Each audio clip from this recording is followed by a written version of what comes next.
shaking, everybody? Welcome to a Tuesday edition of House Divided. I'm Jeff Ketchum. As Chad Hastings was just pointing in my direction. We need to flip the monitors one day just to weirdly have you go. It'll mess you up. It's gonna you have to go the other way. Hold on, wait. Let me see. Hang on. Let's see if I can do it. 1 second. Let's see if I can do it. That would be that. Yeah. See, I can do it. Okay. Don't test me. You know what? I shouldn't doubt that the son of Doc Hastings would be able to figure out his left from his right.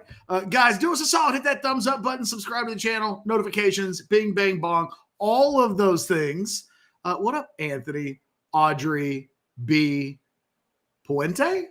Great name. It's a $5 handle if there ever was one. That sounds like a badass D end I don't want to deal with right there. That's awesome. Come on. And Jared with a much smaller boy. Everybody's excited today. Hey, guys, come on into the Specs chat. We want your commentary. We will really want your super chats, but we'll be interactive. And as Alan says, yes, make sure you smash the like button like a hammer. I've got dogs all over the place today. I don't know what's happened, Chad, but the dogs want in the office. Yeah. Here's how it goes. Catch, the dogs want what everybody wants. The dogs want more vacation for Anwar. That's what everybody wants. Steven wants 3 more weeks of Anwar vacation. Travis says send Anwar on vacation more often. When Anwar goes on vacation, Texas gets big-time recruits. It's just a fact now. We all should understand that. They need you to make sure you're sending him on vacation as much as possible, Catch. Guys, let me tell you what I'm going to do before this year is over. I'm going to take a week of vacation off starting on December 20th. And then I'm going to take credit for all the presents that everybody in the world receives on Christmas Day. Yeah, it's a good call. Good call. Well done. I'm just kidding. Chad, happy birthday. All those gifts that you had. You can thank me. I'm on vacation. Yeah, exactly. And we will be discussing 2 words maybe above all other words today, and Michael throws them in all caps. Dia and Bell are those words. Yes, Michael, we are going to get to that. Also, thanks to Kevin. Look what Kevin did for us. Kevin with an EN at the end. I don't think I've ever seen that. $9.99. Love the show. Thanks, guys. Kevin, if that is the spelling of your name, it's unique on your parents' part. I've never heard the K-E-V. That could be Kevin, too. You're right. Could be Kevin. Could be Kevin. Could be Kevin. I mean, we don't know. Just because we are incredibly nerdy, just let us know in the Specs chat if it's Kevin. Sure. Even Kevin. Give us a pronunciation guide. That way we make sure that we get it right. That's right. Because we are the 2 people that double checked Dia Bell's name 2 different times this morning. We did a double check. We got our sources. Ketch will tell you, sometimes you got to get those sources verified twice. We looked at 2 different interviews where Dia Bell is sitting there and they call him Dia Bell and he doesn't blink. So we're going with Dia Bell. Because I've done the opposite. I've gone one YouTube source on a pronunciation guide in the same fashion. And then it was wrong. And I just kept saying the guy's name wrong. And I was like, well, I heard this other guy in a YouTube video say it one way. So, yes, we double checked Dia Bell. For some reason, I questioned whether or not maybe it was Day, because I don't know. Yeah. Anyway, Dia Bell. And and by the way, hello, Catherine. I hope all is well in your world. Thanks for jumping into the Specs chat and giving us a little bit of time. It is. Okay. Look at that. Just Kevin, but parents spelled it with the E at the end. They have every right to do that. Kevin, thank you very much. Yeah, absolutely. Yeah. I'm Jeff with a G, so believe me, I understand. People questioning the spelling of a name. So the Longhorns get Dia Bell yesterday, Chad. What, about an hour-ish, a little more than an hour after we finished up with the show yesterday. It kind of comes out our left field a little bit in that we so much focus on the 2025 class and DeCorey and Moore. By the way, kids, we're not doing DeCorey and Moore today. Hey, there you go. Unless he commits in the next 15 minutes, at which point we will stop everything that we're doing. We'll change the thumbnail and everything. Yeah. Hey, Decorian, if you're out there and you'd like some attention today, you know how to get it. If you're like, oh my God, Dia, don't call him Dave Bell, stole my thunder, I'm just going to announce a commitment. Yes. We will completely trip over ourselves to take back what we said. But it's kind of a Decorian Moore free zone. We know that we've done about 100 Decorian Moore shows over the course of the last few weeks. So it's a little bit about Dia Bell, a lot about Steve Sarkeesian. Before we get into the Steve Sarkeesian component of this, and I think it's probably that is the most important part of the show, Chad, as it relates to Bell. He's a fascinating prospect for the Longhorns. I think there's a lot of reasons to like or love him, and I think a lot of Texas fans haven't wanted to hear this, but the landing runway for a quarterback prospect, no matter who it is in the class of 2026, potentially is just a much easier entry point for a quarterback who might be following Arch Manning. And one of the things that is impossible to get away from when we think about the Trey Owens of the world, who looked really good in the spring game and seems to be a guy that I think was a little underrated nationally. It's like if Steve Sarkeesian likes a guy and the rest of the country has him rated as a low 4-star, maybe the rest of the country should do a double check and make sure that they're at least paying attention to what the Sarkeesian fellow is doing at quarterback. Owens and KJ Lacey in particular. In this current world of college football where the portal exists, and we've seen guys either leave after 6 months, a year. We saw a kid at Alabama leave after about 15 minutes. The portal is such a big presence in college football that it's hard not to look at both Trey Owens and KJ Lacey and just do the simple math. It's like, okay, well, Arch Manning's not going to start this season because Quinn Ewers is back. So 2025 begins the Arch clock. He's a guy that the family generally believes that a minimum of 20-plus starts at the collegiate level is needed from a development standpoint. So there's a general feeling that when Arch begins as a starting quarterback that he's going to put in 2 years. So that gets you through the 2026 season, and technically he still has another year of eligibility. So when you're looking at Texas bringing in quarterbacks, none of these guys in theory, unless Arch gets hurt, unless Arch is a gigantic flop of such epic proportions that it's Garrett Gilbert slash Hudson Card-ish, in that they start, they fall on their face, and then they have to transfer running out of the program because things didn't. Other than that, we're just being naive and not having an honest conversation if we don't think of the guy that replaces Arch Manning 2027. That's the next time you would expect a handoff of batons at the quarterback position. So when we talk about Trey Owens and we talk about KJ Lacey, there's a number of years that they, in theory, will have to wait before they could take over the position. Again, barring something just happening to Arch Manning. You don't get that with Dia Bell.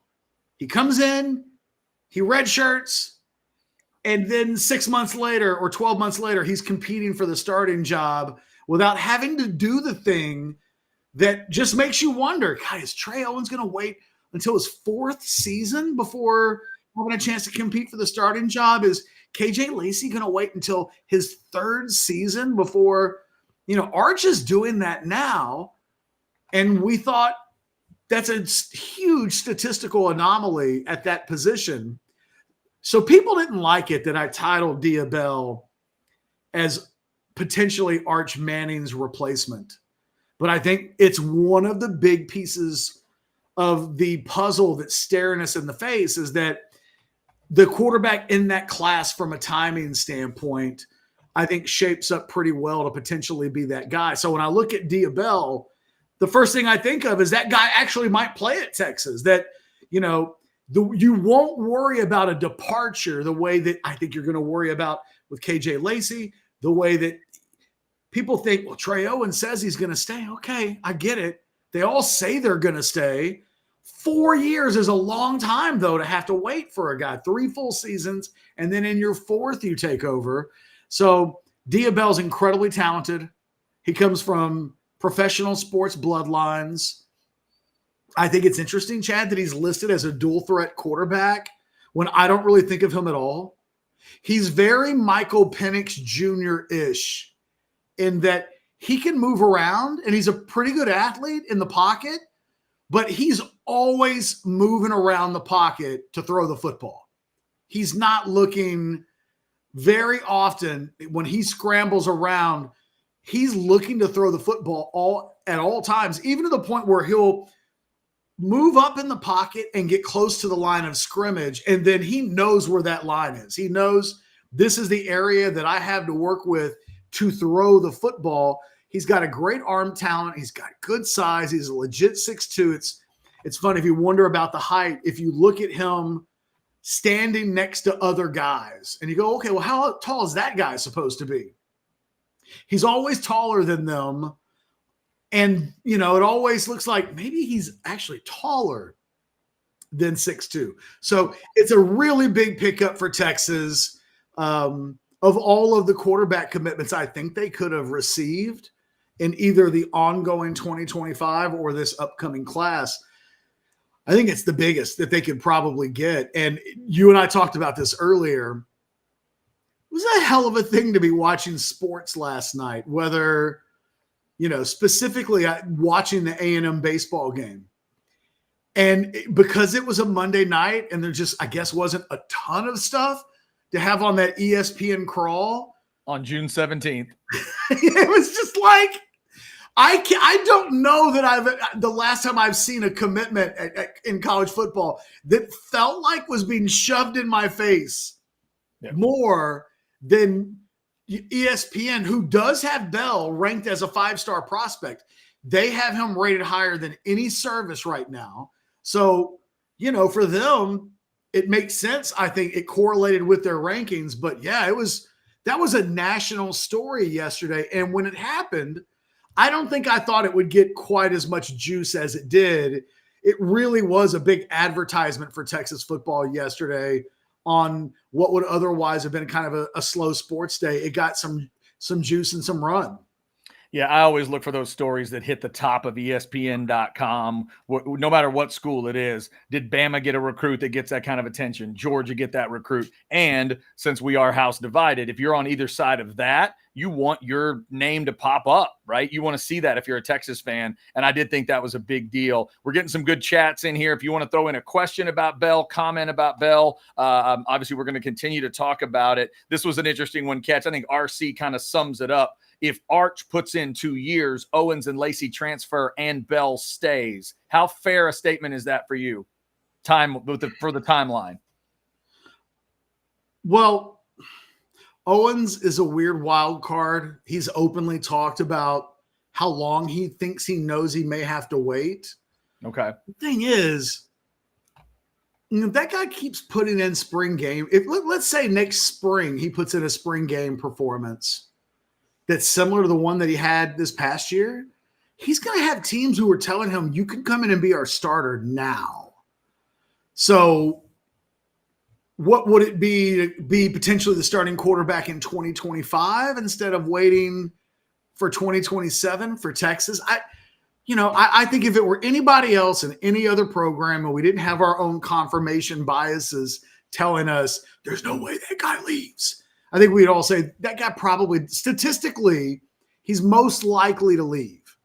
The thing about KJ Lacey is I've mentioned that statistically, players of KJ Lacey and Arch Manning's ranking, Arch Manning is going to become the first 5-star quarterback that I've been able to chart going back to 2002 that will wait 2 full seasons and be going into his 3rd season before, barring an injury, that will have become a starter at the collegiate level. It's a level of patience that has never been seen before in the history of college football. Guys with that level of ranking don't wait that long. Is KJ Lacey going to come in and become the second guy to ever do it statistically in consecutive quarterback, handoffs, that he would have the same level of patience that Arch Manning has. And oh, by the way, one of the reasons why Arch Manning is able to have the level of patience that he has, or that he's displaying, is because he's a Manning. There's a feeling he can kind of do his own thing, and nobody's going to raise questions about, is he a bust? Why can't he get on the field? What's going on there? He's not taking any NIL money until he becomes a starting quarterback. I don't know if anybody else that's doing that. There's just so many little intricate things involved with Arch that are different than everybody else that kind of follows in the same shape. It's so hard. The thing is, I hate saying it. KJ Lacey hasn't even signed his letter of intent yet. And I don't want to be that guy that has him transferring before he even signs. Yeah. Maybe a realistic possibility. And we can't we can't not talk about it, because it's not fun to talk about, because it's like, oh, we're just going to ignore a big piece of the Texas football future narrative because it's uncomfortable. I don't feel like we would do that with anything else. I understand why it's uncomfortable, and Chad and I don't want to be dicks, but you can't talk about KJ Lacey or any other quarterback that signs in the 2025 class without mentioning that they probably will need to sit a couple of seasons before they get an opportunity. And in this current age of the portal, how many guys are just sitting around waiting until year 3 to get on the field? It's tough to say. It's one of the things that you love about Dia Bell. He won't have to do that. You're getting a 5-star level quarterback coming in, and you don't have to have the same concerns about transfer risk that I think you have with everybody that comes between him and Arch. So Arch signs in the class of 2023. Everybody between 2023 and 2026, it's an uncomfortable question that needs to be asked. You don't have to do it with Bell. And I think if you're handicapping this, I think, Vegas were doing odds on this. I think Bell would be listed as the more prohibitive favorite to emerge as a 2027 starter than all of them. And the funny thing is, imagine if Arch stayed all 5 years. Because if you added another year, which we're not thinking that's going to happen, but Eli played all 5 years. Then in reality, then we would be alone. Then Bell joins the Lacey and Owens group, where you just ask yourself, none of these guys are going to wait till 2028. So, and the thing is, Arch Manning is the only quarterback in the country that I think casts such a tall shadow. There's nobody else quite like him, where you just rope off a couple of years and say, it's going to be that guy for sure. RC, I think if you turn your first and into an or, it becomes a little bit less of an extreme comment, but I do like that. I like the discussion either way. Real quick catch. Let's give Catherine a little attention here. Catherine says, want to share my good news with you. I was asked to be a regular on Feinbaum After Dark to represent Texas. Well done, Catherine. Well done. For Catherine. Hey, Texas and OU fans going to need to find their presence in Feinbaum's world. Also, Catherine sent us this. I got a little scoop with his uncle. Now, Catherine, if that means Paul Feinbaum's uncle, we'd like to hear what the scoop is. But if you mean Dia Bell's uncle, I would really like to hear what the scoop is. So let us know whatever scoop you've got, Catherine.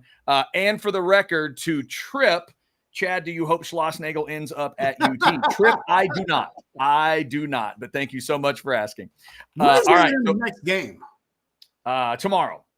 Okay. So it's one of those like off, on until by winning the game. Final? Yeah. By winning the game last night, they get the night off. Tennessee's got 2 days off. And today's the elimination stuff. Tomorrow, Tennessee and A&M will both play the game that could get them to the championship series. Okay.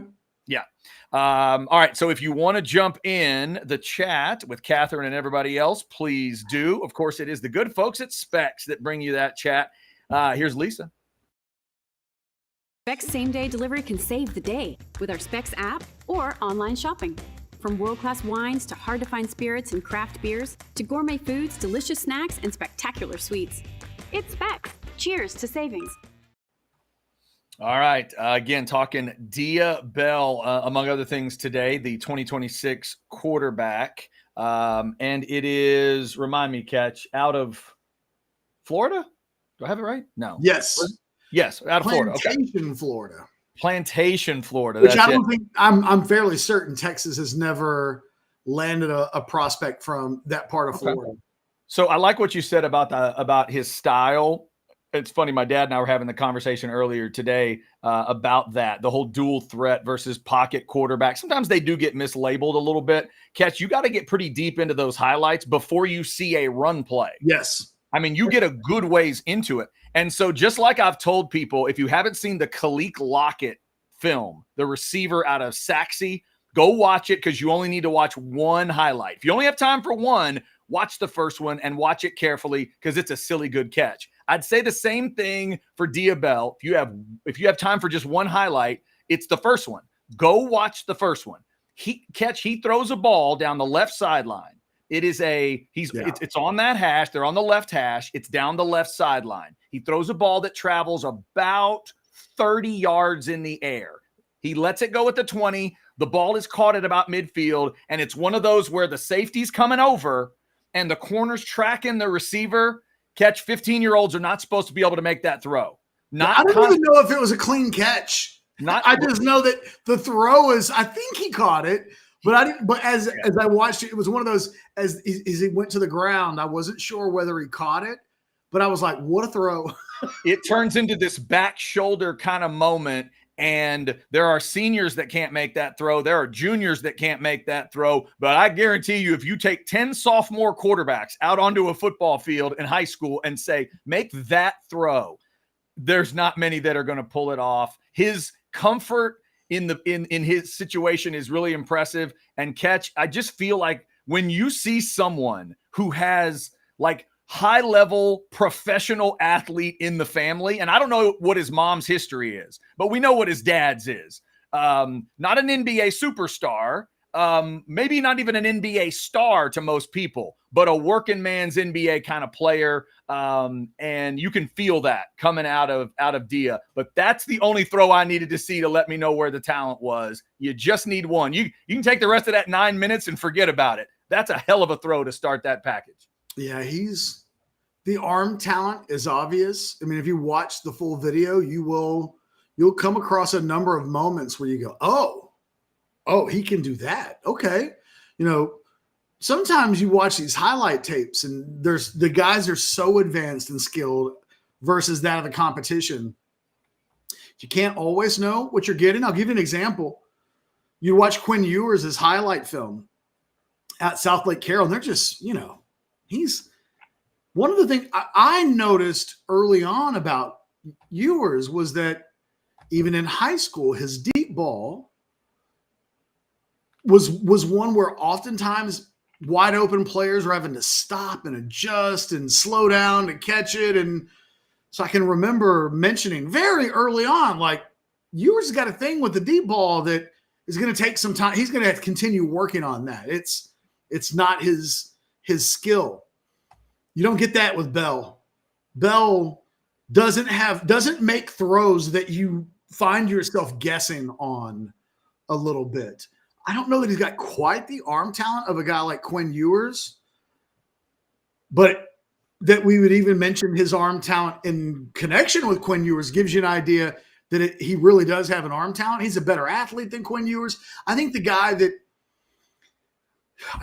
someone asked for a player comparison, and I spent way too much time trying to think about style and size and body. And I think he right now is a slightly smaller, by an inch and a half, Michael Penix Jr.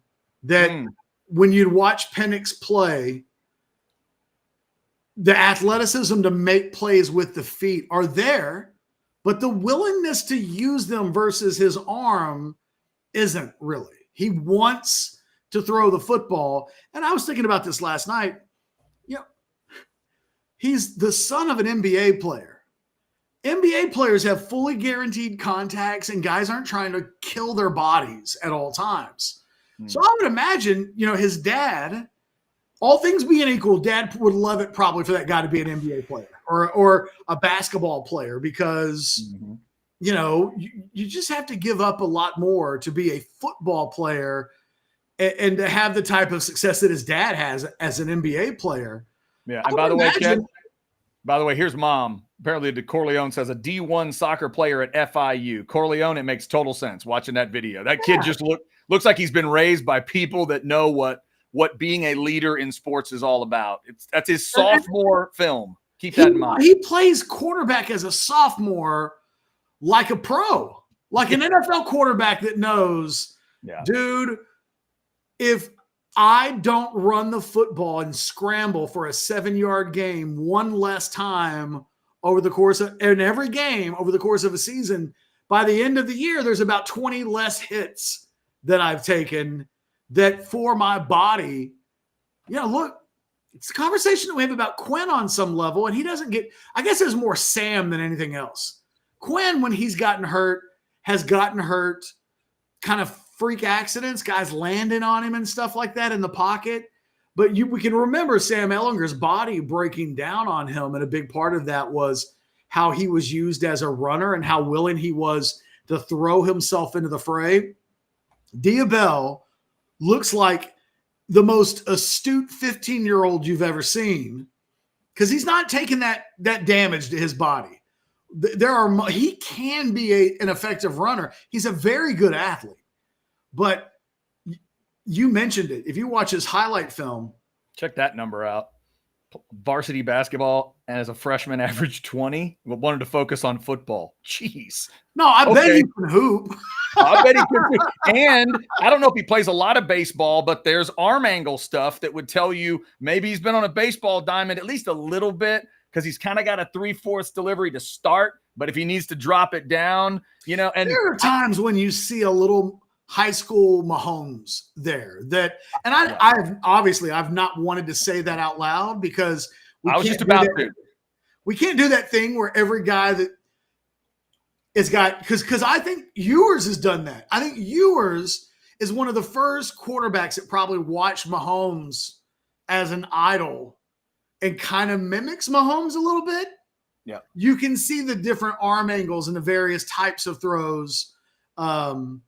If you wanted to get super critical of Dia Bell, you would say consistent quarterback mechanics maybe are something he'll have to work on because he will change his arm angle. He will, it'll come out a little different from play to play, but it's not anything that you worry about. That would be a real nitpick. If you said, find something to nitpick, maybe that, because we're watching Ewers go through the same thing, a guy that has real arm talent, that has grown up. It's like watching good outside shooters who've watched Steph Curry play basketball.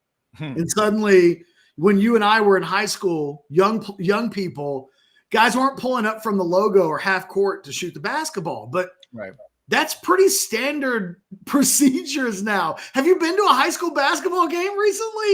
You got all kinds of kids who are shooting from 35 feet out because they've seen Steph Curry do it. So I think there's a little Mahomes thing going on there, but I think it speaks more to his ability than anything else that he can do it. Guys will just have to be careful trying to out Mahomes because Mahomes really is the only guy that we've ever seen in our lives that does some of the things that he does, just like Steph Curry on a basketball court. And there's a whole generation of quarterbacks who are coming up who, if they have any arm talent at all, you can see it on their film. The arm angles, 3/4, it's all over the place. And it's impressive when it works. Obviously, the higher caliber players you're playing against, you've got to be careful there. But I mean, I don't want to say he's a perfect quarterback prospect, but I think he's absolutely a 5-star quarterback prospect. So, we're not that far away from that. And to transition this to the Sarkeesian element of this, he will be the third 5-star quarterback prospect that Steve Sarkeesian will have essentially landed since 2022. So technically, I guess the end of 2021. But when you think of him assuming the quarterback duties as coach, Ewers, Malik Murphy, Arch Manning, Trey Owens, KJ Lacey, and now Dia Bell, that's 6. Half of them are 5 stars. 2 of them are national top 50 players at worst, or maybe national top 100. Not everybody had Malik ranked that high, but I saw a couple of comments made yesterday, Chad, about Steve Sarkeesian is recruiting the quarterback position better than any coach in the country right now. It's a good problem to have. And I joke, it's not a problem. It's part of the identity of Texas football right now. They will always have good quarterback play. That's what they did. But you didn't know all of the other stuff with Sarkeesian, but you had a real good sense that guy produces quarterbacks. He develops quarterbacks. But now Texas is recruiting elite quarterbacks, and they're kind of in the catbird seat. It's the most important position on the field in college football, and it feels like Texas is cherry picking at the position. That Sark gets to decide very early on who's my project for this year, and he could go into Louisiana, he could go into Florida, he can go into the state of Alabama, he can go out to California. That's the other thing. Other than Trey Owens, and technically, Ewers comes from Ohio via the transfer. In this window of quarterback recruitment, only one has come from the state of Texas at the high school ranks. Thanks to those in the Specs chat. We're headed up towards 500 folks. Got some good chats coming in, but I don't see a super chat. As soon as we do, it'll go right to the top of the list. Let's take a breath real quick and hear from AV Consultations. Is the video coming? So you're about to see all the stuff they could do for you. 74 days till kick. Here we go.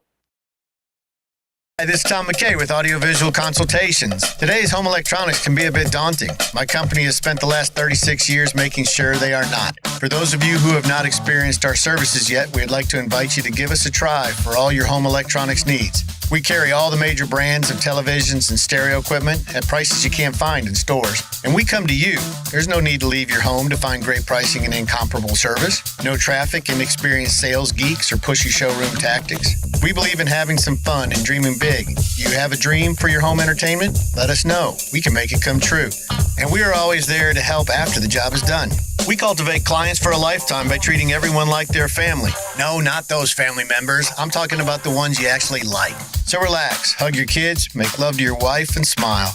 Then, when you have a moment, give us a call at 255-8678. That's 512-255-8678. Or online at avconsultations.com. Catch, while that was happening, someone sent a first world kind of chat. This is fantastic. Well played, Garrett. Will Arch be Sark's first Heisman Trophy winner? I mean, Garrett, there are a lot of people that swear that it's going to be Quinn Ewers. If all goes right, it will be. Right? If everything goes to perfect, perfect plan, it'll be Quinn at least getting to New York, if not winning it. Then you hand it off to Arch, who you would hope would fight for it as well. Well, we know Sark worked with Matt Leinart, so I wonder how much Leinart Sark gets credit for. He wasn't the coordinator, so I tend to not want to give that much credit. For instance, if Arch or Quinn win the Heisman, we're going to say that's A.J. Milley's first Heisman. No, I mean, it'll be Sark's.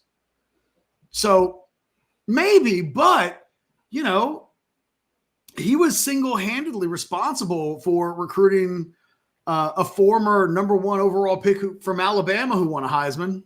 He just didn't stick around long enough to coach that guy out. True. So, I guess it just comes down to like kind of where you think his ownership of a player goes down to. But maybe. I think the thing that you would say is Texas will probably have, between now and the end of the decade, So how many seasons do we have left? 24, 25, 26, 27, 28, 29. There's 6 seasons left in the decade. How many times do we think Texas will have a quarterback in New York for the ceremony? I mean, I don't know what to set the number at, Chad, but I think anything less than 3 will probably be a disappointment.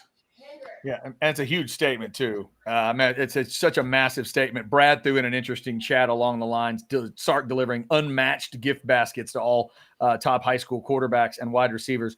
Catch, think about the best coaches in college football over the last. Hold on, Chad. Can I just say one thing real quick? Yeah. Because I don't want to leave that thought I just made. How many Heisman finalists at quarterback have Texas had since 2009? Heisman finalists at quarterback, it's none, right? Yeah. Yeah. So it's a hell of a thing for the last 14 seasons to have none.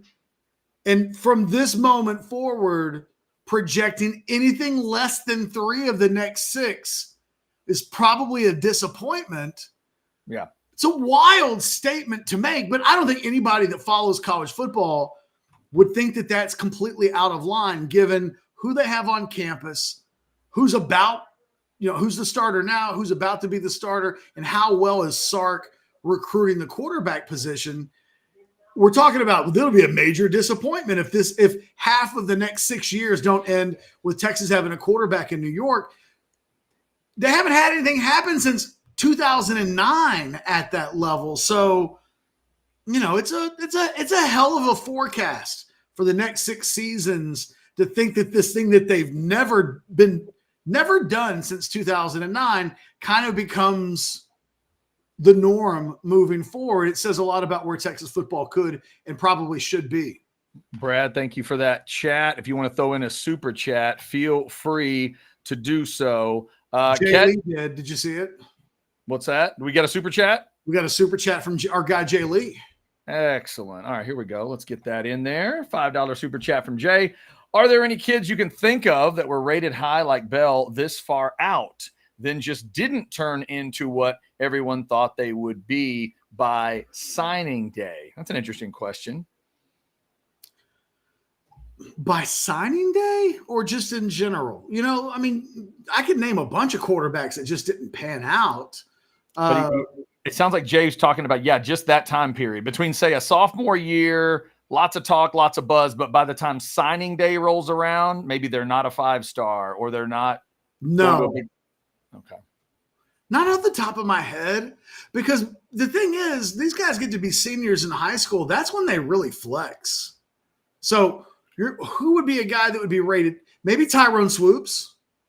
Swoops was probably coming out of his sophomore year. There were people that thought he was going to be a 5-star quarterback. The Vince Young comparisons were being made, not by me. And nobody's ever loved Tyrone Swoops as much as I have, but I don't say Vince Young regarding anybody. It's never happened. But Swoops, by the time he was a senior, there were a lot of people that were jumping off of. So, yeah, Swoops, kind of universally heralded as a big-time quarterback prospect. But by the time he graduated, I guess another one, Sherrod Harris. When Sherrod Harris was a sophomore, he was generally regarded as one of the best quarterbacks in the country, maybe the number 1 overall prospect in the 2006 class. But then over the next couple of seasons, his stock fell. So I can think of 2 Texas names that probably fall into that type of category. Yeah, this is not a Texas name specifically, Catch, but a lot of people thought it would be. What about that name? What about Mr. Ryan Perilou? No, because Perilou was every bit a 5-star as a high schooler. Yeah. The question is, by the time he's done with his senior season, have there been guys that are no longer considered 5-stars if they were 5-stars? Right. Perilou wasn't that. Perilou looked to have been the long-term answer at LSU and just couldn't stay out of trouble and didn't have the commitment to be the player that he needed to be. But talent was never an issue. There you go. Thank you all for the chats coming in. We are trying to keep up with them as best we can. I love Mark's chat here. Ewers in 24, Arch in 25, and let's go ahead and have Decorian Moore throw down a Heisman in 26. That's kind of a Sark pattern because Sark was involved in a Heisman winner that was at receiver, right? Do we have? Yeah, right. So there you go. Thanks, Mark. That is good stuff. Catch, why don't you tell the folks about My Perfect Franchise, and I'll throw up a picture of a man that looks better than you and I do. I mean, I don't know that that's fair, but Andy Ludicky is a handsome individual. He's got more hair than I do. And he helps people build businesses and companies and live their dreams and create blueprints and pathways to success better than I've ever thought about doing, for sure. Look, the contact info's there. 404-973-9901. Text him, call him, email him. The bottom line is, if you got an idea, like my daughter makes bracelets. Do I have one nearby? I don't. They're on my nightstand in the bedroom.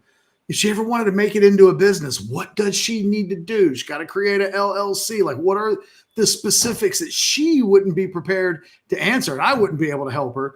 That's where Andy, he's got answers. He's the answer man. That ought to be his hand. My Perfect Franchise, change it to the answer man, because you've got questions and he's got the answers, but you can't get those answers if you don't reach out and let him affect your life in a totally positive way. Change things today with My Perfect Franchise, a.k.a. the Answer Man. There it is. He's getting new names. I'm sure Andy will appreciate that. He's going to start calling himself the Answer Man now. Now it's going to be there. He needs to change his handle on Orange Bloods to the Answer Man. The Answer Man. I'm just checking out these chats and see if there's a... By the way, are you happy that we're 40-plus minutes into the show? There's been no mention of the NBA Finals. Yes. Thrilled, actually. Thrilled that is the case. Did that even happen? No, it didn't. In fact, Colby sent us a comment. Someone else that was a badass basketball player that turned into a great quarterback for Texas was Colt McCoy. I know that because I had to guard him back to back years in the playoffs. I didn't even know Colt was a basketball player. I didn't realize that. Oh, yeah. There you go. Thank you. Thank my you, Colby. wife shut my office door, and the dogs were like, no, you're not keeping us out. They're roaming today. I got 2 dogs' asses in the video right now. They are in full control. Oh, and I see a third. Man, there it is. We might get the little one in here before it's all said and done, Chad. Very nice. Someone back to your comment earlier, Catch. Kel says no shot. Owen sits for 3 years when he could start for Baylor right now. I don't want to say no way, because I don't want to do the kid a disservice. I said no way Arch would wait two full seasons going into a third. Yeah. So I've been wrong as recent as 5 seconds ago. But the statistical norms in this day and age are that guys don't do what Arch is doing. So, it's like Arch Manning is Halley's Comet. And just because you saw Halley's Comet, and for you youngins out there, look it up. It happened once. It ain't gonna happen for a long time. Yeah, it's a long time. There are people who are like, I don't know what the hell a Halley's Comet is. Exactly. It's just hard for my brain to say, oh, I've never seen that before. So of course, the very next thing I see will be exactly the thing that I've never seen before. I'm much more comfortable in the realism that some of these guys aren't going to wait the whole time, that they're not all Arch Manning. And it doesn't mean that I think Trey Owens isn't badass or can't be badass. And really kind of the same thing with KJ Lacey. I think Malik Murphy's got a ton of talent, but why is he not at Texas? We know he wanted to stay at Texas because he wants to play, because where he fit immediately in the Texas depth chart was so questionable that he went somewhere else. If Malik Murphy genuinely thought he was ahead of Arch Manning, I think Malik Murphy would have stayed. But I think he realizes, okay, well, look, I'm not in an ideal situation, and I can either stay and bang my head against a wall, or I can go find a place where I can start. Malik wouldn't have thought that 12 months ago, just like Trey Owens probably doesn't think that today. But 12 months from now, Trey Owens may feel like, you know what? I'm the second best guy on the entire team. The issue is the only guy that's better than me plays my position. What do you do when that happens? Most guys don't say, I'll wait 2 more years. It's just not how guys are wired. But, if it happens, that's great for the Texas football program. That means it. And oh, by the way, if he waits, it doesn't mean he's the automatic starter. It means he can wait 3 years and then battle Bell for the starting position. There are no guarantees. Sark recruits so well that there's always going to be guys that wait, that may find themselves like, oh crap, I've waited 3 years and now this dude just showed up. And Texas didn't have a lot of wide receivers, but imagine you were a junior wide receiver waiting for your turn at Texas.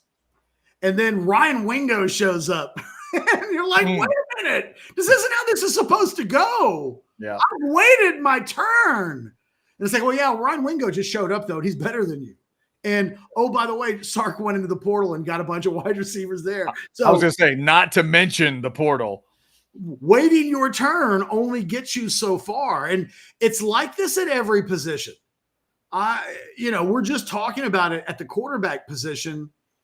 I talk about it. This is slightly different, Chad, but every time Texas recruits a 3-star prospect, one of the things I say is, look, or even like a low 4-star, it doesn't have to automatically be a 3-star. If you take a player who probably needs 2 or 3 years of development before they're ready to play at this high of a level, the problem with those guys, both for the coaches and the players, is that at a school like Texas, they may just, in that time, in those 2 or 3 years, they may just recruit some super badass that takes your space in the pecking order, and suddenly you've waited your time and now you're transferring because Ryan Wingo showed up, because you can kind of pick talent. Texas is doing a good enough job that DeCorian Moore is a good example. Think about the wide receivers, Ryan Niblett and DeAndre Moore, and they just signed 4 freshman wide receivers, Parker Livingstone and Freddie DeBose, and you've got all these guys. And then DeCorian Moore shows up, and you're like, well, I've been here longer. And it's like, yeah, but he's better. One of the things about recruiting at this level is that guys that you like can get replaced pretty quickly by guys that are simply better. And that's life as a player at this level if you're not a 5-star. You never know when Anthony Hill or Malik Muhammad or Kobe Black or, Luke, what do we talk about? Lance Jackson.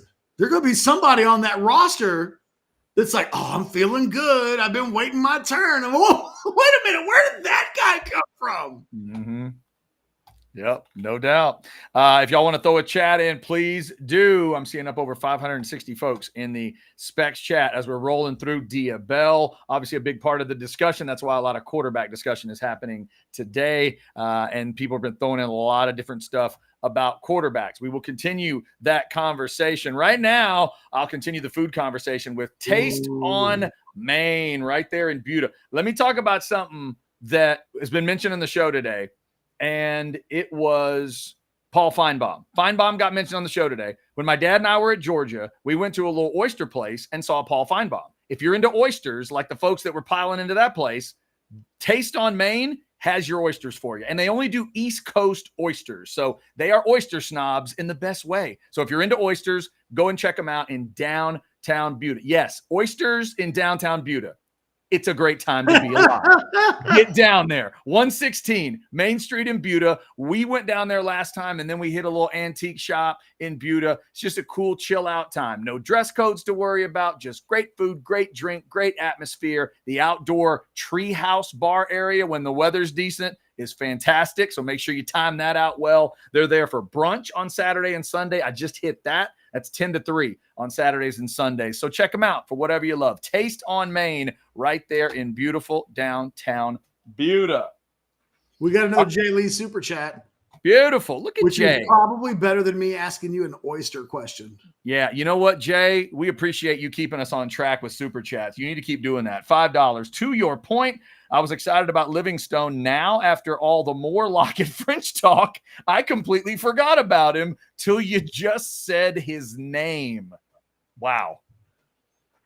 Yeah. Look, people get on me because I'll talk about there were a number of people, Chad, who really weren't happy that I spoke about Dia Bell in the context that I did. The title on Orange Bloods was, has Texas found Arch's replacement? But part of what we do in doing this show when we talk about recruiting, we're not talking about football that's about to be played in a few months. We're talking about football that's played 2025 and beyond. This really is a football. The House Divided is a football show for the rest of the decade. That's kind of the prism that we look for. A guy that signs in this 2024 class, if he plays right away and he plays all 4 years, he'd show up and play, I guess now in 2025. So 2025, 2026, 2027, 2028. We're at the end of the decade when we just talk about the guys getting ready to sign right now. Yeah. And, this stuff that we're talking about at the quarterback position, Trevor Gooseby's having to do that right now at tackle. That he's got to wait for Kelvin Banks to leave. And you know what? He's made a lot of progress, and maybe in a different situation, he'd be ready to start right away. But he's behind Kelvin Banks at left tackle. If Kelvin Banks had 2 seasons of eligibility remaining that we anticipated him using, Trevor Gooseby's probably making a decision about, God, do I want to wait another 2 seasons? But it's only 1 more season. And so, all of these guys have these conversations taking place. Who's in front of me? What does my pathway look like? What's realistic? That's for every guy on the roster. We did it with every kid that's committed. We've talked about, when do we think they're going to get on the field? And you kind of analyze the position. You can't do it at quarterback without acknowledging the elephant in the room that is Arch Manning. And when Arch is done, that's when everybody else can fight for what remains. But we're going to have an Arch Manning era in Austin. Flat out. It's going to happen. So knowing that, you've got to kind of plan and think around that.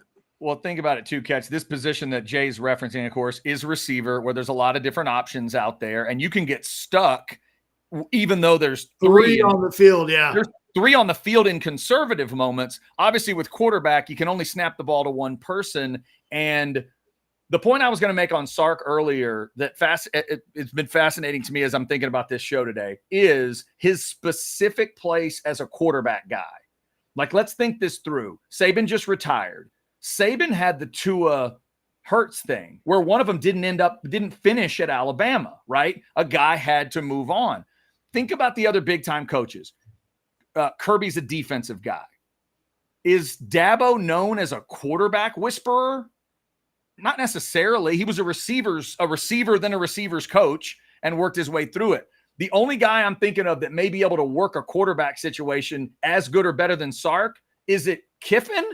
Like, maybe if he needs to make a move. But Catch, he played the position. He played it at a high level, not into the pros necessarily, but he played it at a high level in college. He knows what it takes on every single level. And now, if he can get the part you're talking about right today, the shuffle part, the transfer portal part, I'm going to stack them up this high, knowing that these guys may go.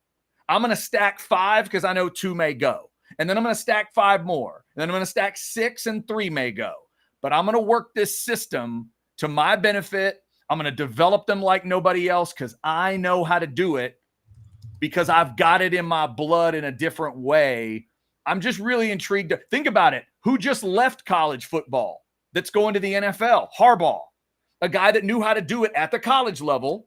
I think Ryan Day is the guy that I would instinctively have thought of.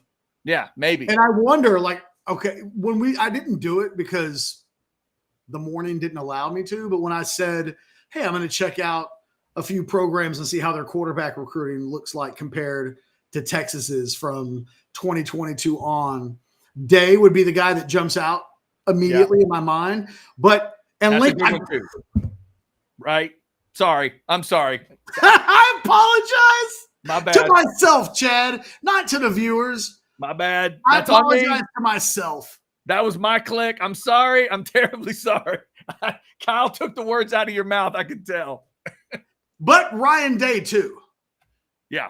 Those are probably the three. What's interesting about Day is that Chip Kelly is now the OC at Ohio State.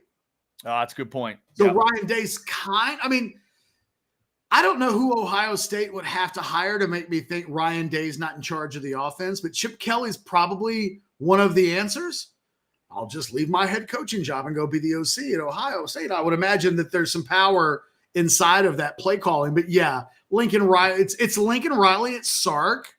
Yeah. It's probably Ryan Day. And I don't know that anybody else gets invited to the party. Certainly not. You could make the case that Lincoln Riley's on his own level. Sark has won a national championship as an OC at Alabama, but he's not produced multiple Heisman winners and multiple, right? I mean, it's right. He's deep into it right now. So you'd probably have to say Lincoln Riley's earned the right to be thought of as the quarterback whisperer.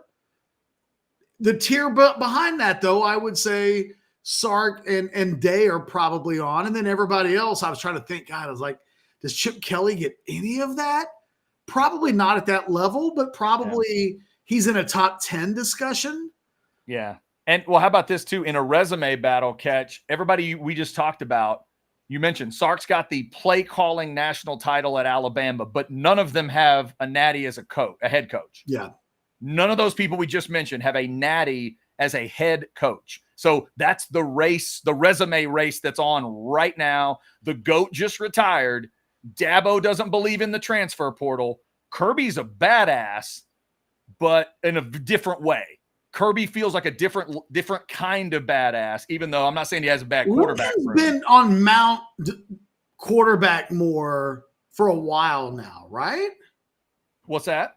Lincoln Riley's been on his own tier, right, since Kyler.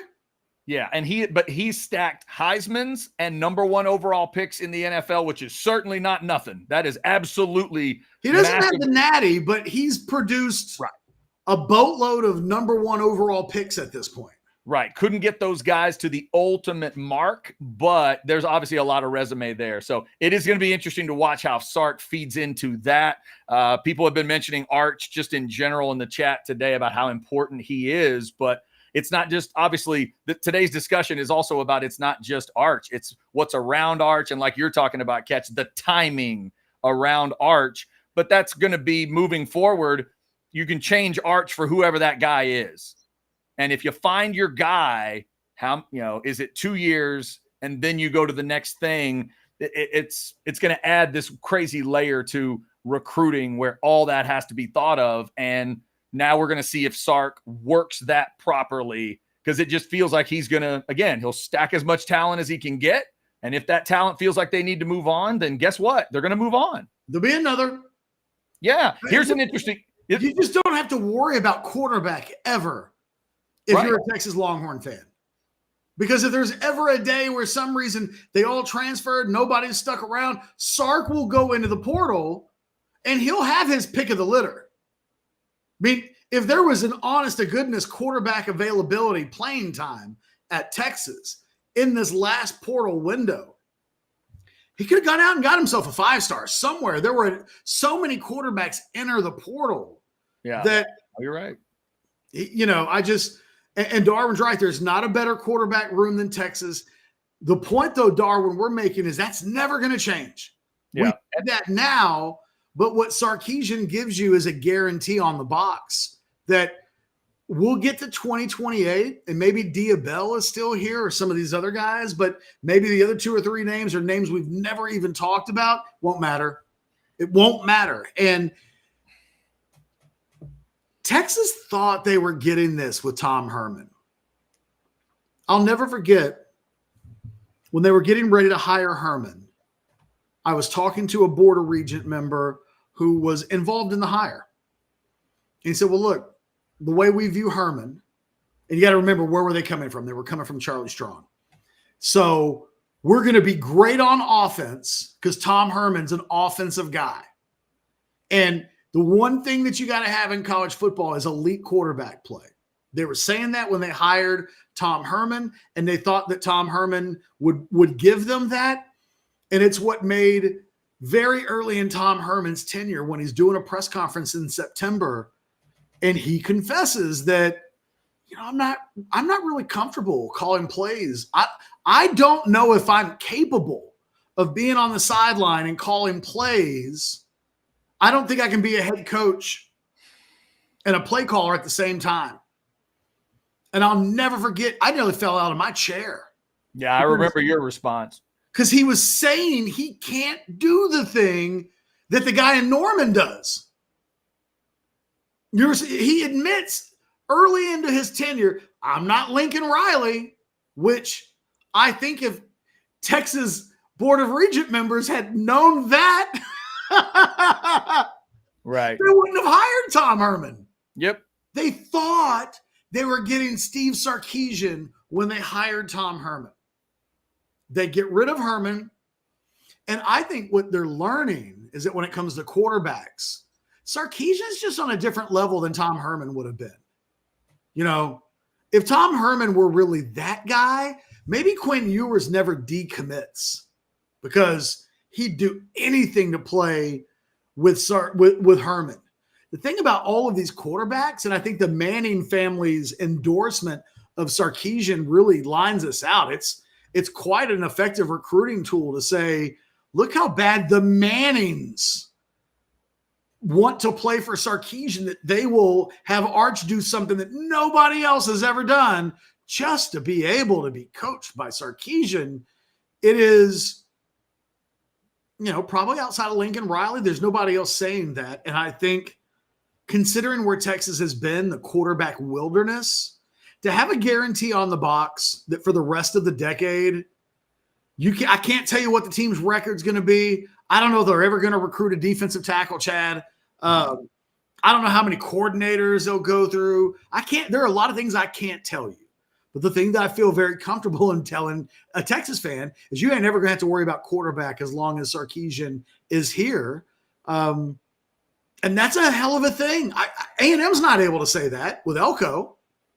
They're not. You can't say, well, hey, as long as A&M has Colin Klein leading the offense, they're going to have like a who's who of future NFL quarterbacks playing you can't say that. You can't say that at Oklahoma right now. You can't say that at LSU, with all due respect to Brian Kelly. And, oh, by the way, they did just produce their own first-round draft pick / Heisman Trophy winner.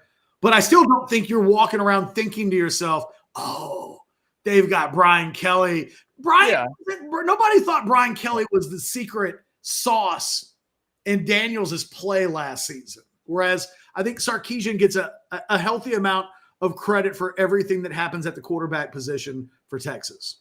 No, it's no doubt about it. And then at the end there, Darwin, Sark won championships at USC too. Yes, but remember that was quarterback coach, not OC. I just double-checked those dates. I don't believe he was ever the OC of those. No, that was Norm Chow. Yeah, of any of those teams. That's a Norm Chow situation in terms of OC. Just double-check that one. All right. Because if you start giving him credit for quarterbacks at USC, that Leinart, for example, then you got to give Kenny Baker credit for the defensive tackles that he was the assistant defensive line coach for in the NFL. Right. Right. But again, I just think it speaks to the connection I'm talking about earlier. Sark is connected to the quarterback position in a way that is unique to these guys. And the guys he's battling and chasing that we're talking about, none of them are exactly who Steve Sarkeesian is. Now he's got to just use that to his, and he's also got something none of them have, Manning.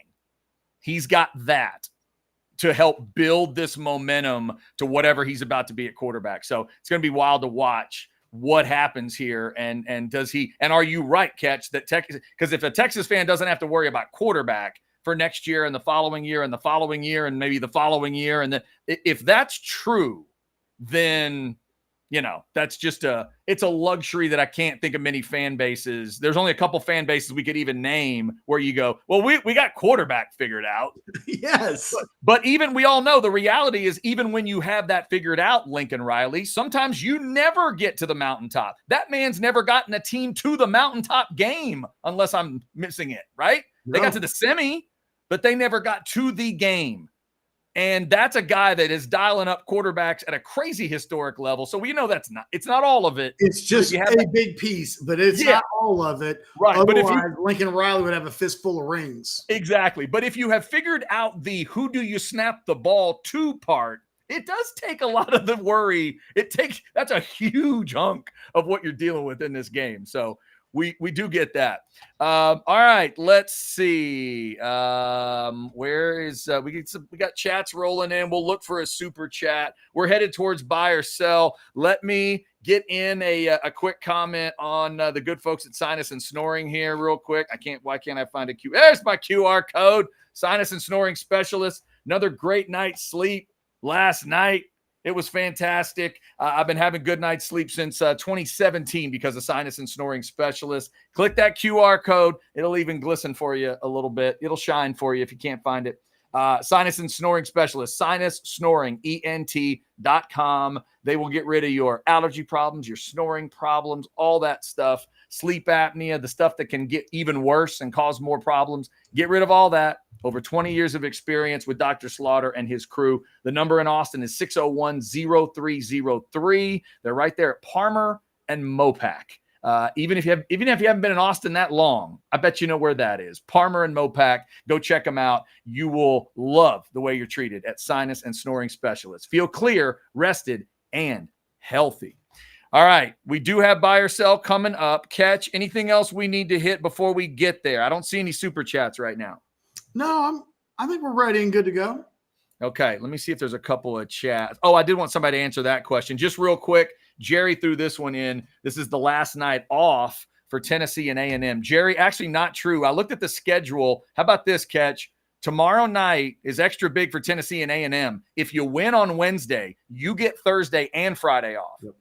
They don't start the championship series till Saturday. I thought it was Friday. It's actually Saturday. They Sunday, put in that extra. Monday. Yep. They put in an extra day in case of rain, in case they need it. So just something to keep in mind. That means Tennessee would have had 2 days off, then play a game, then they could get 2 more off. You talk about setting your pitching up for a championship series. So that's something to keep in mind for those games. Jerry, thank you for that. Catch, real quick, real easy question for you here. Is there any perfect quarterback prospect in recent classes? Vivek wants to know if there's anybody that rose to the level of that word for you. Perfect.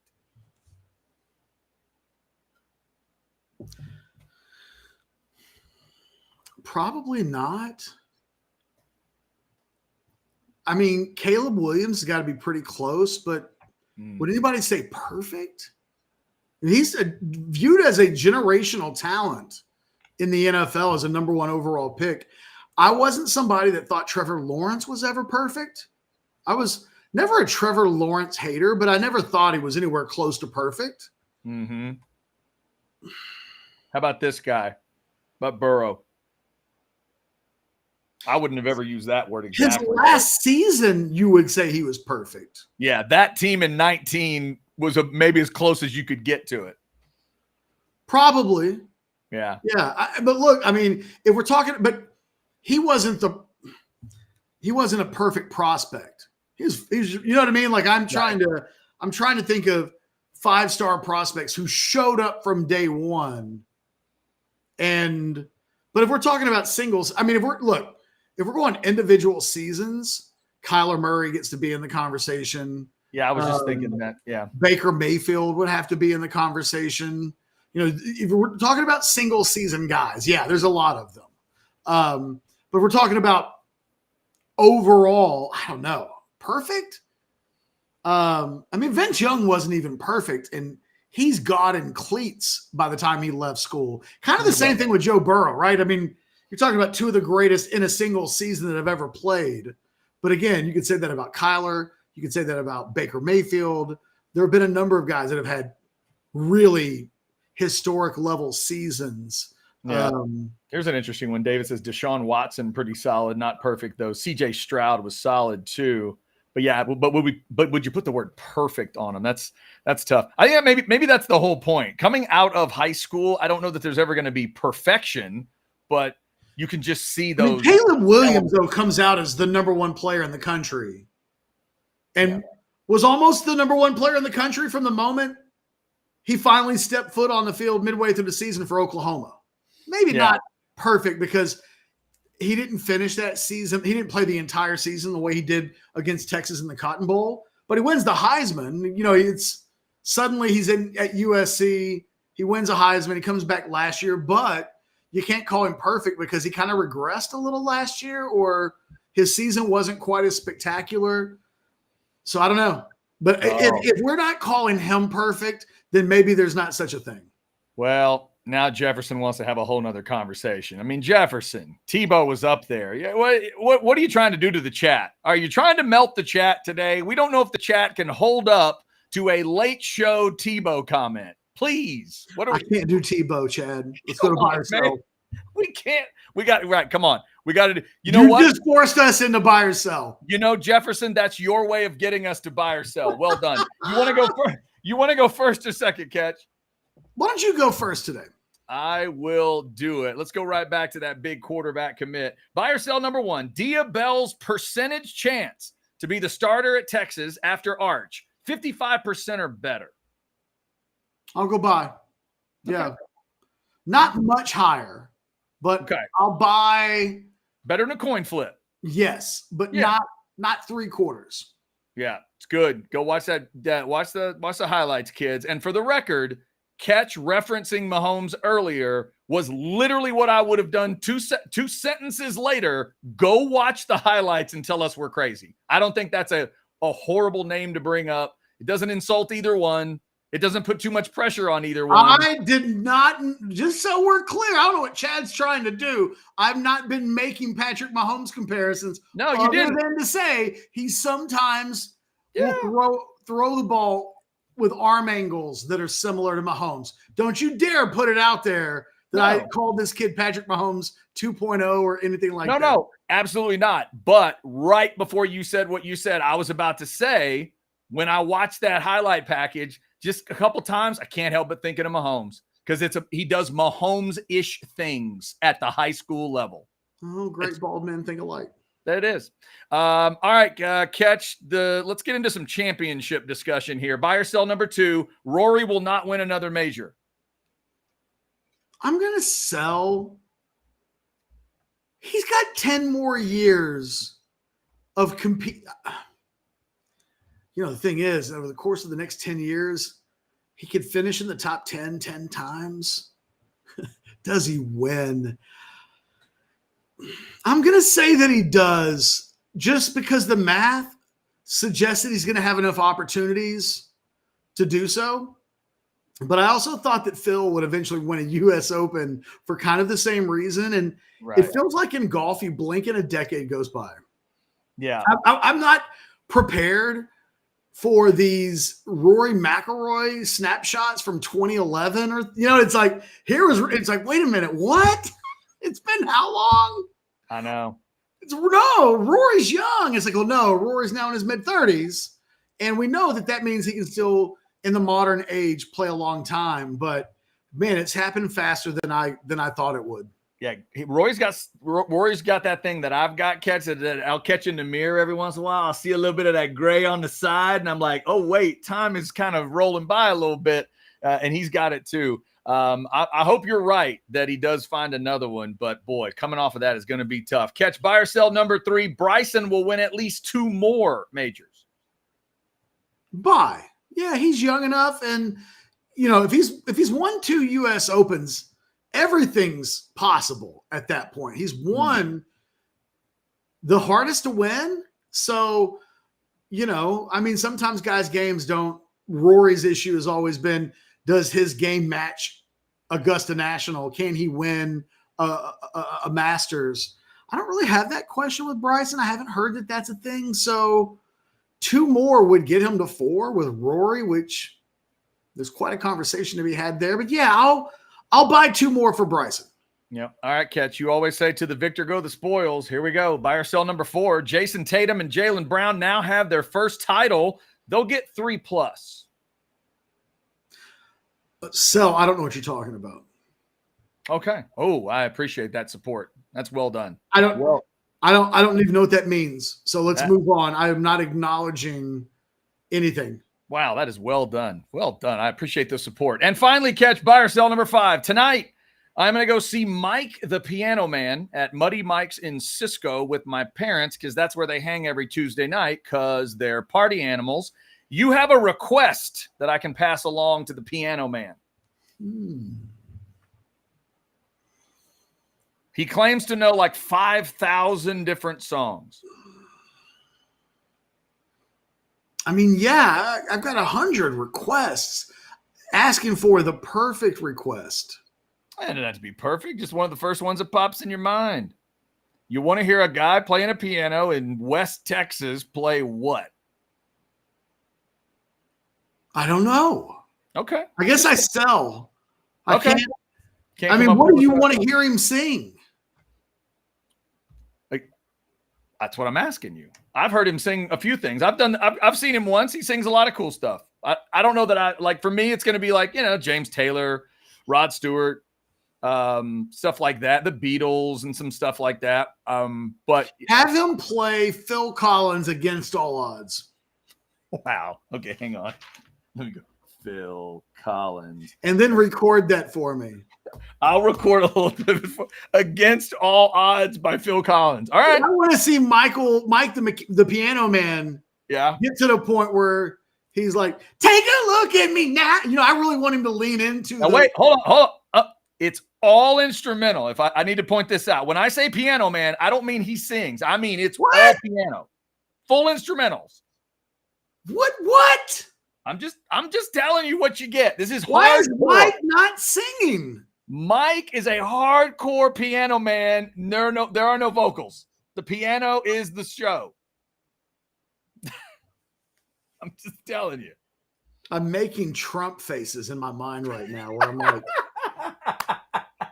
You're making the mugshot face.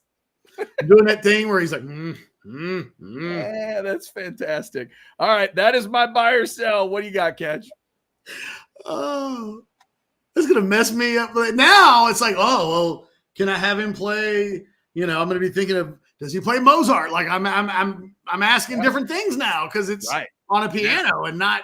Yeah. Now you want to go. I was like, what can Mike sing where he just gets really emotional and has to lean into the song? Yeah.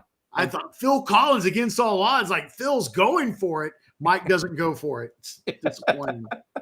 Not that way, no. Does your buy or sell number 1, your dad has a go-to piano song that he'll have Mike perform? Oh, yeah, definitely buy. There's a group of them, but buy. I think, apparently now the piano guy ends every set with A Day in the Life by the Beatles because my dad is beating him down with it for like week after week after week. My dad's given him the full history of Sgt. Pepper, I think 20 times. And the guy's like, all right, if I play Day in the Life, will you please leave? Get out of here. Buy or sell number 2. So CBS has announced that the game between the Chicago Sky and the Indiana Fever was its highest rated WNBA game in 23 years. Dang. There was a real clamoring for Caitlin Clark and Angel Reese. Yeah. Buy or sell. If you were the WNBA, you would have those 2 teams and those 2 women playing each other at least once every 2 weeks.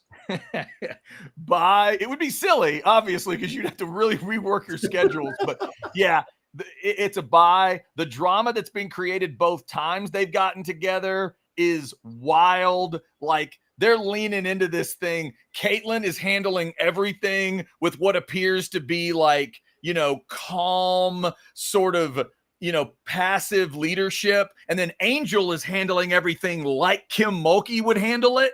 And that creates incredible drama on both sides. And the fans are eating it up. So yes, buy. Put them on a court as much as you can.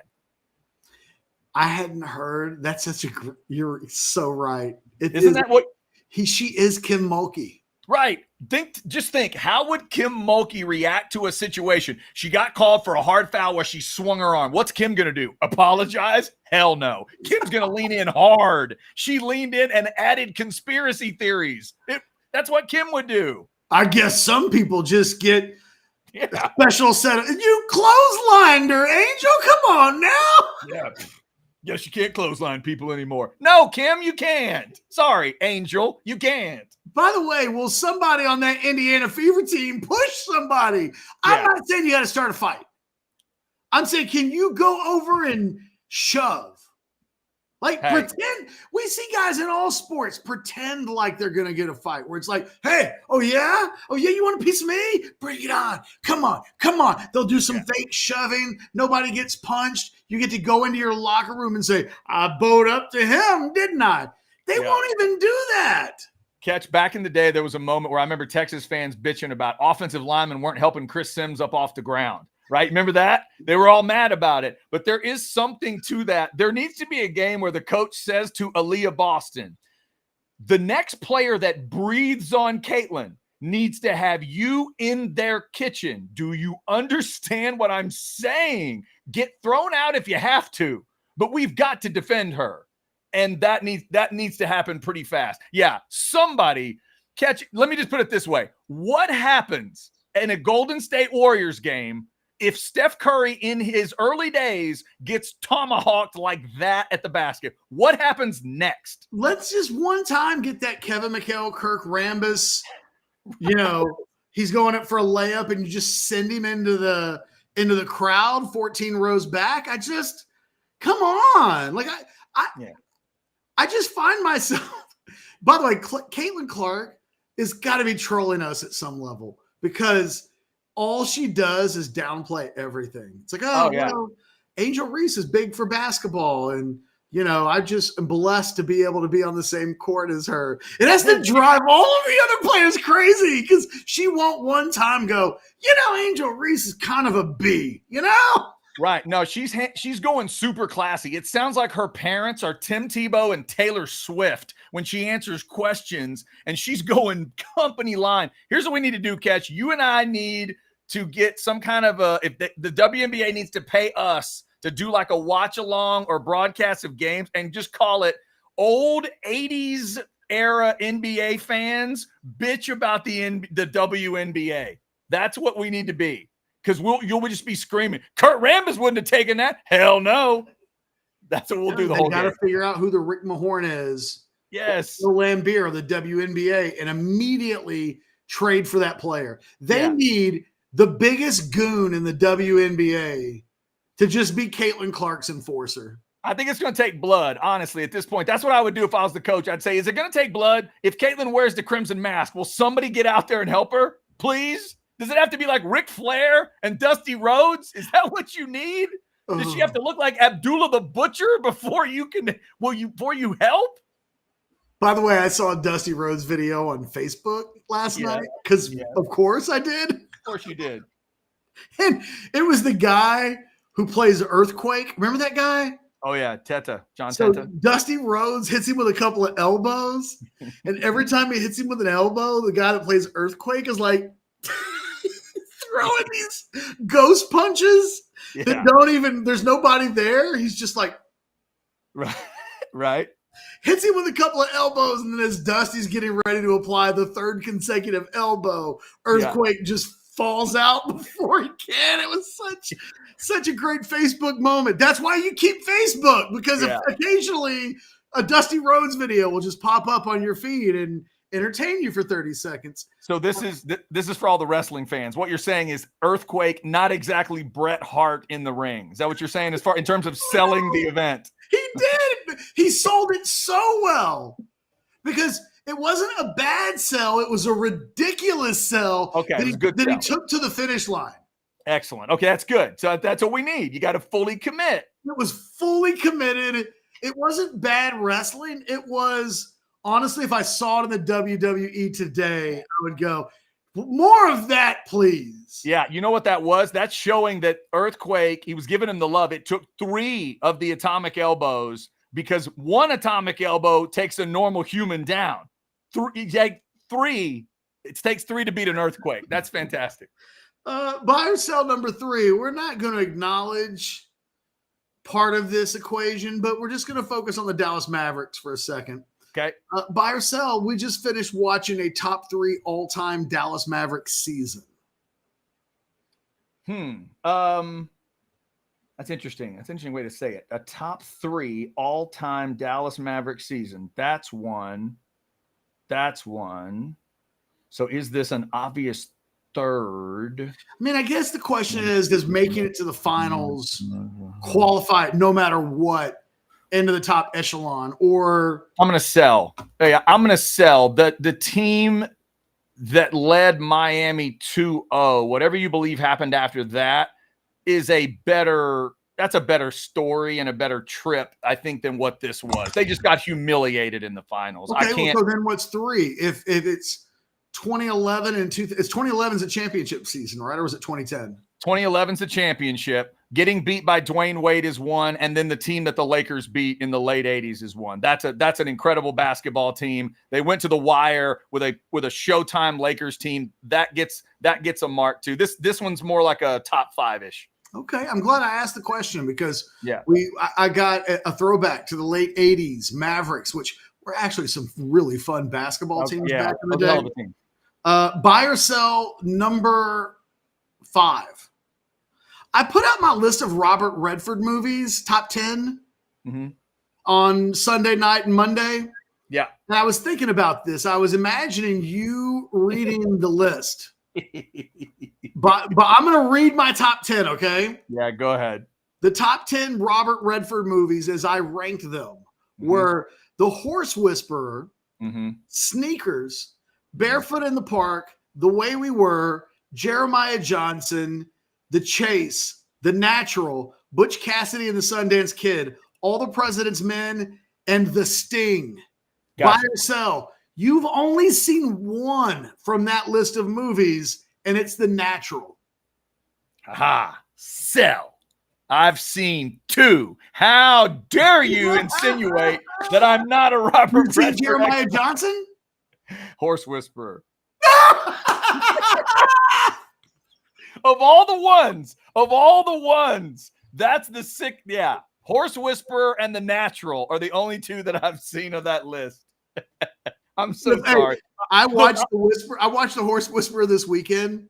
Yeah. First 15 minutes of that movie make me more squeamish than Saving Private Ryan. There's a lot of uncomfortable at the early part of that movie. Yeah. When the horse goes through the window of the truck. Yeah. That's a heavy start to a movie, but it's a great movie. I saw that in the theater. Loved every second of it. Young ScarJo, awesome. Like, she was so good. When you get a performance like that from a young actor or actress, it always sticks with you. It's a great movie. But my promise to you and all the Redford fans and all the Newman fans is I'm going to sit through The Sting for sure. You keep saying you say it's a perfect movie. You're talking about how great the movie is. I've never seen The Sting. I'm going to change that at some point. I rank The Sting as both Redford and Newman's best movie ever made.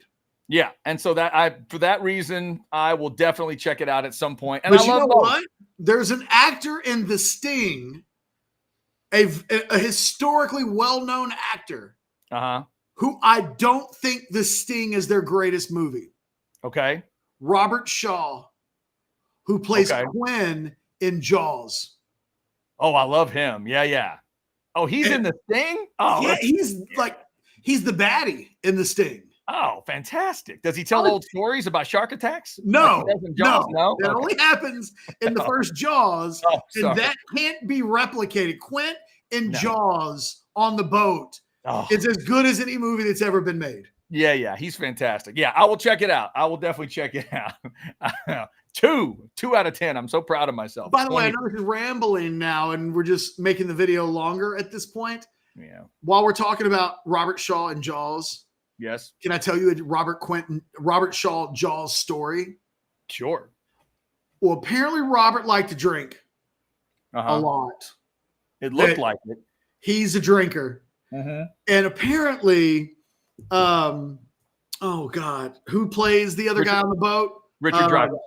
Yeah, apparently he was such a jerk to Richard Dreyfuss, who, by the way, Dreyfuss has his own reputation for being a huge jerk. So you've got these two jerks, and apparently Shaw got drunk and questioned Dreyfuss's manhood and dared him to climb the mast on the boat, which was like 60 feet up in the air, and to jump into the ocean from the top of the boat. And it took all of the movie people to get him to not do it. To get Richard Dreyfuss to not do it because Robert Shaw called him a pussy or something like that. That is fascinating. I just watched the Spielberg documentary that I'd never seen, and one of the things he made sure they did was they were filming like miles out at sea. So that was a legit, they're out there. So if he had done it and seriously hurt himself or whatever, like they're miles from the coast.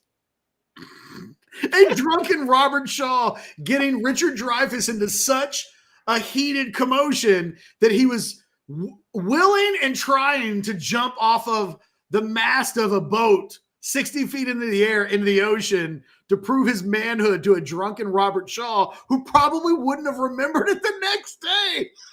I'm telling you, Catch, people make fun of us for loving it, but there's sometimes when everything is professional wrestling. And sometimes when you hear stories like that, you realize life is professional wrestling, because that's what that is. That's just goofiness that shouldn't exist, but you're kind of glad it does. You know who does that in professional wrestling? Who? Shane O'Mac. Yeah, exactly. Just out of nowhere. Shane goes up to the top of the mast in the dark and makes the jump, no problem. Good call. I've always had a lot of respect for Shane O'Mac simply because he really will do almost anything. He is the greatest performing stunt man of their world that wasn't a professional wrestler. Easily. Yeah. No doubt. Business doing any of that. No, he's incredible. It's like, well, yeah, but what about the son of the owner? I bet he's scared to. Nope. No, he's not. He's not. No, he's not. Watch what he's about to do. He's insane. The son is maybe crazier than dad is in certain ways. No, Shane O'Mac is the craziest of the McMahons. He might not be the dirtiest. He might not committed the most crimes. He might not. There's a lot of things he might not be. Craziest? Yes. Yes. Oh my God. Kids, go look up Shane McMahon versus Kurt Angle, King of the Ring, and just watch the throw through the window incident, and you'll know what we're talking about. That's my favorite of all time. I think a Shane McMahon YouTube search would be quite entertaining for like an hour. It'd be incredible. That's a documentary they need to make one day. WWE needs to make a full doc about everything he's done in the business, because just do spot after spot after spot of what Shane did over the years. It's entertaining all by itself. You don't have to have a commentary track. Just show what he did over and over and over. It's amazing. All right, so all right, Catch. 20 minutes of the show is just for us. Just for us. We ought to put up a disclaimer. I'm going to come up with a little thing that just says "just for us." That way, people know when they see it, if they need to go about their day, they can do that. Anything else on Dia Bell at the end here? You want to drop some breaking recruiting thing at the end that nobody will ever hear? No, because I'm getting ready to go to YouTube and do a search on Shane O'Mac. Yes, you need to go do that. All right, here's what the rest of you need to do. At 4:00 this afternoon, make sure you check out the Modcast with Catch and the rest of the Mod crew, the craziness of orangebloods.com, the recruiting weekend coming up. They'll get you the latest on Dia Bell and the 25 class and everything coming up at 4:00. Thank you for liking, subscribing, and getting your notifications. They can say they don't love the pro wrestling talk, but damn it, there's over 600 folks in the Specs chat right now. We do appreciate that from all of you, whether you're doing it as a work or a shoot. Thank you so much. Until tomorrow at noon, we are house divided.